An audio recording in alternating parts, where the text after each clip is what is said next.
tem uma questão da China que é a questão cultural. Existe uma coisa do Ocidente que eu acho que o Oriente...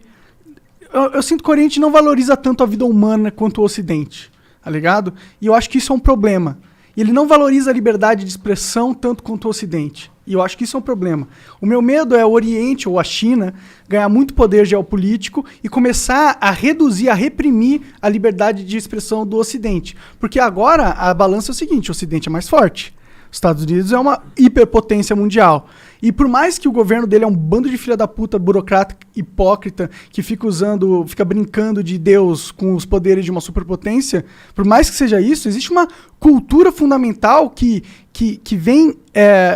fundamenta tudo isso, entendeu? E essa cultura ela não tá necessariamente associada a governos especificamente, e sim a questão de o que nós, como sociedade, acreditamos que é correto.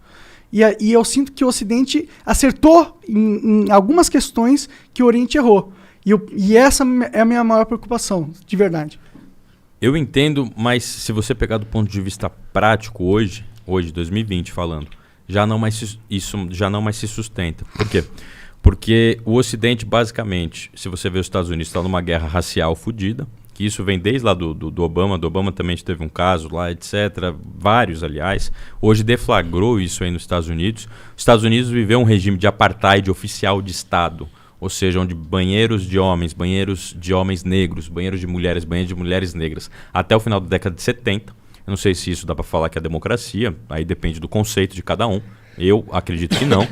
Mas o que importa hoje é que os Estados Unidos, será que eles estão pensando mesmo na vida humana? Quantos mortes eles já tiveram? Eles já tiveram pelo coronavírus? Eu concordo com você. Os Estados Unidos é tão filha da puta quanto a China. O governo, a instituição, a organização, entendeu? Sim. Eu tô discutindo. O que eu tô discutindo é cultural, é religiosidade, tem a ver com tudo. Tem a ver com a crença do ser humano, não com as estruturas institucionais. O Ocidente se baseia no cristianismo. A China se baseia no confucionismo, enfim, você tem o shintoísmo no Japão, a Índia também é outra coisa, mas beleza. Mas o que eu acho, fundamentalmente, é uma coisa assim que é importante a gente frisar. A China não é um demônio, nem os Estados Unidos são um demônio. Concordo. São países que estão disputando a soberania nacional e a disputa. O capitalismo é isso, acabou, não tem jeito. É isso. O mundo é isso. O mundo é a isso. vida é isso. Exatamente.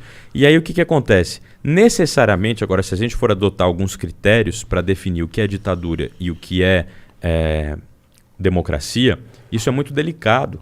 Porque você chega na China, existem 8 partidos, logicamente que o Partido Comunista é o mais forte, mas na China você tem 2 partidos. Mas independente de você ter 2 partidos na China, o que vale é o establishment.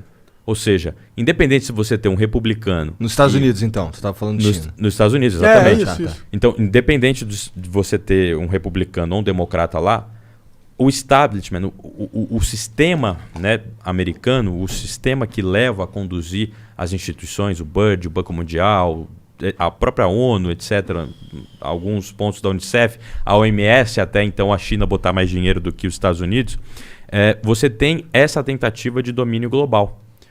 Por parte de qualquer partido, seja o Biden, seja o Trump, vai ser a mesma coisa. A diferença é que o Biden ele vai usar as armas, né, e o exército, como fez o Obama, que a secretária de Estado, né, que era chanceler dos Estados Unidos, era Hillary Clinton, e o Trump vai usar a guerra comercial. Então, diferença de método. Mas tem republicano que usou as armas, como o Bush, que invadiu o Iraque. Depois deu aquele caos todo. Quantas crianças morreram por conta do George Bush? Sabe? Eu fico pensando isso, quantos inocentes morreram por conta dos mísseis Tomahawks, do caralho que for, dos F-35 que sobrevoaram, dos tanques, né, americanos, etc., que entraram no Iraque e mataram um monte de gente inocente. Você já viu o Sniper americano? Não assisti, mas tô ligado. É um puta filme. Assista que vocês vão ter uma ideia disso. No final chegou lá, não tinha nada. Não tinha nada. Chegou lá no Afeganistão, não tinha bomba, né? No Iraque, perdão, não tinha bomba nuclear nenhuma. E eles foram lá invadindo para quê? A pretexto de achar bomba nuclear, para não achar nada, para pegar o petróleo deles. E aí, só para concluir esse raciocínio, por exemplo, a questão da liberdade. Eu acho isso fundamental, a liberdade. Mas olha só, a China você tem o WeChat, né, que é a rede social, e você tem uma outra plataforma agora que eu esqueci. um nome, mas você tem duas plataformas que o Estado basicamente permeia. Nos Estados Unidos você tem o Facebook, não é isso? O Instagram, o brasileiro que criou o Facebook, né? Os americanos compraram, o próprio brasileiro estava junto com Zuckerberg na fundação do Facebook. O que acontece, de fato, é que lá, o que foi o Brexit? O que foi a eleição do Trump? Se não pessoas, né, dizendo democracia, utilizando das empresas, das grandes empresas, para dar dados para o candidato, para ele direcionar a mensagem de acordo com o que o perfil do candidato quer ouvir. Isso aconteceu nos Estados Unidos, isso aconteceu no Brexit. Tem filme, o Brexit da HBO, é incrível. Ele descreve basicamente o que existe. É o Cambridge Analytica. Cambridge Analytica é esse esquema. O cara lá que denunciou, né? Porra, o Steve Bannon foi preso esses dias. Você vai falar que lá é democracia, que lá tem eleições que respeitam as urnas?